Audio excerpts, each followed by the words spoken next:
Good morning, কেমন আছেন আপনারা? আমার নতুন ব্লগে আপনাদের স্বাগত জানাই। সকালবেলা উঠে এই গাছটাকে দেখছি আর একটা মিষ্টি লাভ স্টোরির কথা মনে পড়ে যাচ্ছে। ভাবছি আজকে আপনাদের সাথে সেই লাভ স্টোরিটাই শেয়ার করব। বানানো গল্প না, কিন্তু একেবারে রিয়েল গল্প। একটা তো ভূতের গল্প শুনিয়েছি আপনাদের, এবার একটা মিষ্টি প্রেমের গল্প শোনাই। ব্রেকফাস্ট বানাতে বানাতে চলুন আপনাদের সাথে শেয়ার করি। যে কোনো সম্পর্ক শুরু হয় বন্ধুত্ব দিয়ে। এই ছেলে আর মেয়েটির ভালোবাসাও শুরু হয়েছিল বন্ধুত্ব দিয়ে। প্রথম এরা কেউই বুঝতে পারেনি, দুজনেই বুঝতে পারেনি, জানেন তো। কিন্তু ধীরে ধীরে যখন সময় এগোতে থেকেছে, ওরা বুঝতে পেরেছে যে ওরা একে অপরের জন্য কতটা পারফেক্ট। এবার আসা যাক সেই কাটা গাছের কথা। একদিন ছেলেটা মেয়েটাকে বার্থডেতে কী গিফট দেবে ভাবছে। হঠাৎ তার খেয়াল হয় কেননা ওকে একটা ফুল গাছ দেওয়া যায়। ও রীতিমতো ফুল গাছ খুঁজতে গেছে, কি ফুল গাছ দেবে খুঁজে পায় না। নর্মালি সবাইকে গোলাপ গাছই গিফট করে।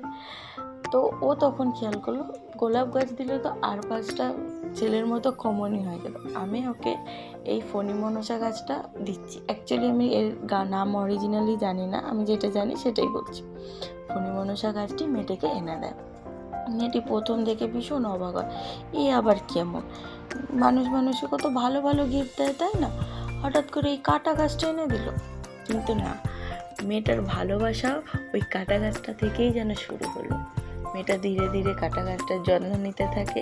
যেমন করে কাটা গাছটা বেড়ে ওঠে, ঠিক তার মনের ভেতরে সেই ছেলেটার জন্য ভালোবাসাও বেড়ে ওঠে। একদিন তাদের এই ভালোবাসা পূর্ণতা পেল।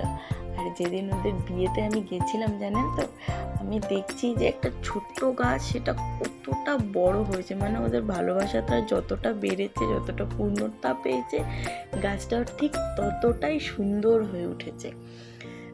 আমার দেখে এতটা ভালো লাগলো যে মানুষের ভালোবাসা দিয়ে সমস্ত কিছু জয় করা যায়। সব খারাপ জিনিসের মধ্যেও ভালোবাসা একটা সুন্দর দৃষ্টান্ত রেখে যেতে পারে। এদের দুজনের পূর্ণতার গল্প আমি সেটাই দেখতে পেয়েছি।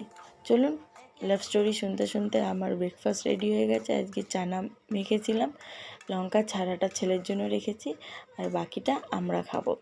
চলুন আমরা খেয়ে নিই। আমাদের ব্রেকফাস্ট তো হয়ে গেছে। তাতানের পাপা গেছে একটু বাজারে, আর আমি সেই ফাঁকে বাগানে এসেছি হলুদ তোলার জন্য।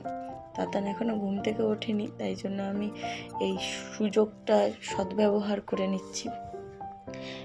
ভাবিনি, জানেন তো, এতগুলো হলুদ পাবো। দেখেন কতটা হলুদ হয়েছে। তাতানের বাবা বাজারে গেছিলো, আর সাথে করে এই নিয়ে এসছে মাছ, নিয়ে এসছে কিছু ল্যাটা জ্যান্ত মাছ। এখন আমাদের এইদিকে এই মাছ ভীষণ পাওয়া যাচ্ছে, কারণ অনেক খাল বিল মাঠে জল জমেছিল বর্ষাকালে। এখন জলগুলো শুকোচ্ছে আর লোক এইসব মাছ ধরে ধরে বাজারে বিক্রি করছে। অনেকটাই নিয়ে এসেছে, যদিও আমরা দুজনই খাবো। এই মাছ তো আর তাতানকে দেওয়া যাবে না, কারণ এর মধ্যে না প্রচণ্ড কাঁটা থাকে। কিন্তু যাই হোক, এইসব মাছ আগে ছোটোবেলায় খেতাম। এখন আমাদের ওইদিকে বাপের বাড়ির ওইদিকে খুব একটা পাওয়া যায় না, কিন্তু আমার এই শ্বশুর বাড়ির এইদিকে এইসব মাছ আবার অ্যাভেলেবেল রয়েছে। আর সাথে নিয়ে এসছে ছোটো ছোটো তেলাপিয়া। এটা তাতানকে দেবো, এটাতে অতটা কাঁটা থাকে না। এবার তেলাপিয়া মাছগুলো ধুয়ে নিই আর ল্যাটা মাছগুলো কেটে নিই। একটু সময় সাপেক্ষ, ল্যাটা মাছগুলো যেহেতু ছোটো ছোটো তো একটু সময় লাগবে। আর আমার এই মাছ কাটতে শেখা হলো আমার মায়ের কাছ থেকে। ছোটোবেলায় মা যখনই মাছ কাটতো, মার সামনে গিয়ে বসে থাকতাম। ওই দেখতে দেখতেই কবে যে শিখে গেছি আমি নিজেই জানি না। সব রকম মাছই আমি মোটামুটি কাটতে পারি। আর অনেকেই পারে না। আমি এই কাটছিলাম, তো আমার পাশে একজন চেনাশোনা যাচ্ছিলো, সে আমায় বলছে তুমি মাছ কাটতে পারো? তো আমি বললাম হ্যাঁ, মা শিখিয়ে দিয়েছে সব। যাই হোক, এই যে তেলাপিয়া দিয়ে কিছু সবজি ছিল ঘরে, তাই দিয়ে তাতানের একটা ঝোল করেছি, আর ল্যাটা মাছগুলো আমরা ঝাল করেছি বড়রা খাবো বলে।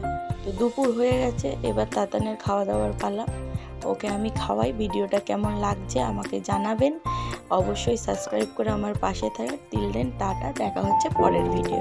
সবাই ভালো থাকবেন, সুস্থ থাকবেন।